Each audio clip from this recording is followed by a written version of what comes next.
Hi everyone, Ben Choi or Space Meat here with build log number 1 for my Athlon build. So I guess I've actually made a lot of progress since the last build. I've been building quite a bit. I managed to get a thigh done, a pair of shins, and where'd it go? Oh, here it is. Kneecap, and I believe a boot, which I'll show you in a moment. I'm going to go into detail of each of these pieces. While I was doing this, I actually did a time lapse. The first two I was trying to figure out where to put the camera, so I think I finally settled on a position in front of me and for my left, because I'm left-handed, so this gives a clear view of my hands. So you'll be seeing that. So the first two are a little more obscured when I'm working. The third one actually is a much better view, and I think all the future ones I'll do from this point forward you'll see more of. But I guess I'm going to talk about the pieces I've built and give you like a little, like some notes and stuff. So I guess we're going to start from the bottom. I got here, oops, my Athlon boot right here. Now, this is just a temporary shoe, so the idea is I have the pieces of the boot that go around here in the front and the back like this, and there's going to be this other piece here that kind of moves. Now, I do this with my Reach one too, that basically they're pieces that strap on. I'll have like a strap underneath and Velcro on the shoe. Now, I'm just still actually trying to find a sacrificial shoe. I mean, this would actually be a decent shoe, but it's not the right color, and as much as I like to go get a cheap work boot like I've done before, I've learned that, I want more practicality and the ability to, run and jump and make landings is actually kind of important to me these days. So I'm trying to find a cheapo shoe that I can run around in and stand around in actually all day, because, you're on your feet all day at a con, and I can attach these pieces to. So I'm going to be working on that. I guess moving on up, I have the Athlon shin here, so, nice piece, very, very rounded.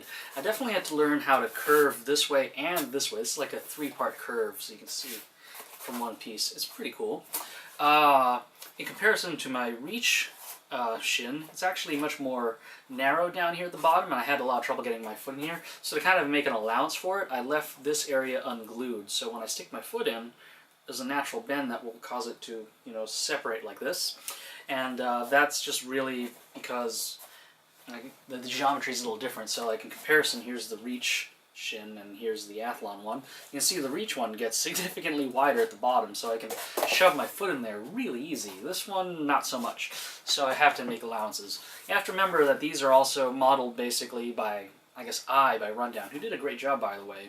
But you can't expect it to be 100% anatomically correct or, fit the game model 100%. In fact, I think the game model's narrow anyhow, so still might have to deal with it there. So some allowances have to be made for practicality, which I guess moves on to kneecap, which is kneecap. I guess nothing spectacular about it, really.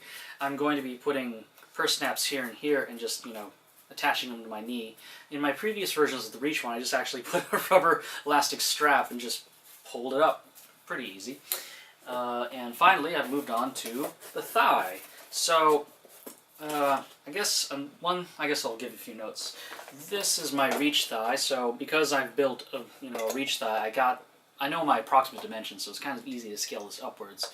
But apparently, this one is a bit wide in the back. So you can see the initial thing was supposed to look like this, but I've decided to actually overlap this. So this is actually pretty good for me, because I'm going to put purse snaps here, and when I'm going to put on my thigh, it's just going to go on like that, and then I snap it around and it will stay in one piece.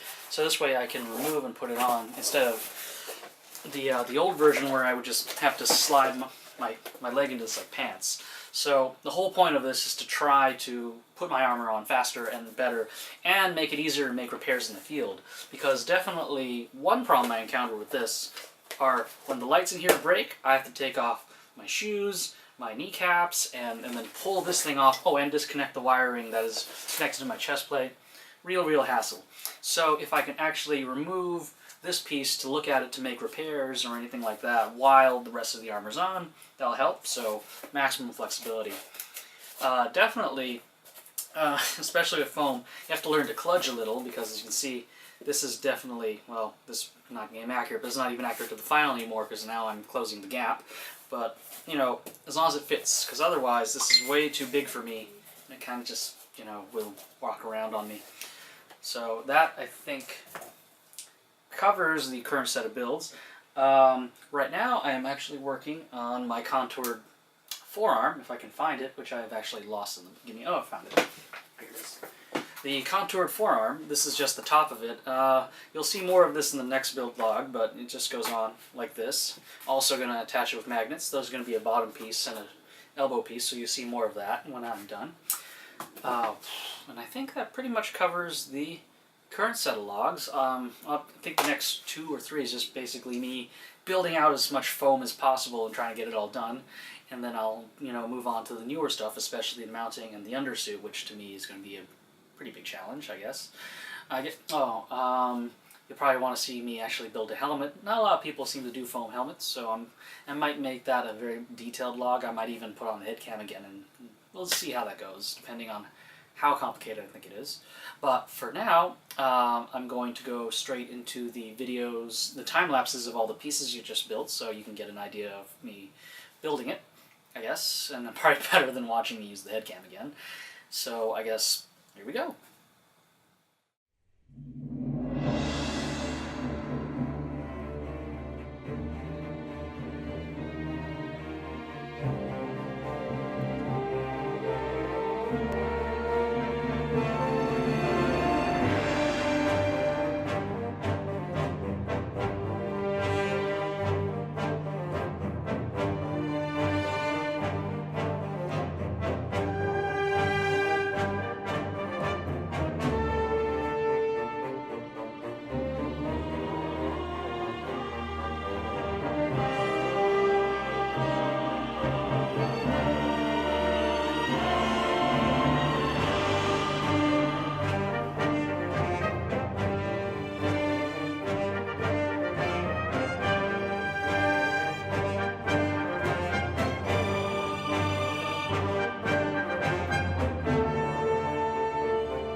Okay, so I guess you've stuck around and watched all of my little time lapses.